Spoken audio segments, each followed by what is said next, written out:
You don't get to see my incredible lifting technique to get these wheels and tires on the car, just because I sped up the video, and well, you can kind of see it there for just a second. But anyway, put wheels and tires on. These are the non-original wheels and tires.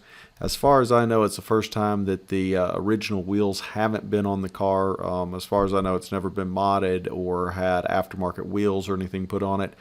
These wheels came off of the yellow parts car, and were being used just because I was taking it up to the paint shop, and obviously for overspray and things like that, wanted to not use the original wheels.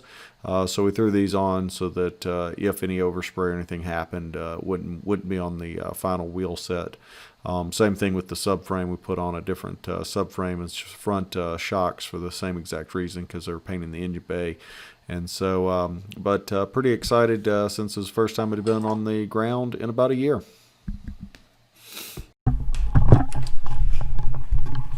So for the first time in months, she's on the ground. Actually, probably pushing a year now, actually, that it's been off the ground. Interior is stripped out here. A couple of parts, rear center panel and side skirts, but everything else is stripped off the car. Got everything tucked away for paint. They're going to pull the corner glass and the rear windshield for me, potentially the front windshield, and everything else. Fender, I just put it on. I need to get it out of the way in the garage the other day, so I put it on, but everything else is stripped, and getting it ready to take the paint. So hopefully soon she'll be ready to go.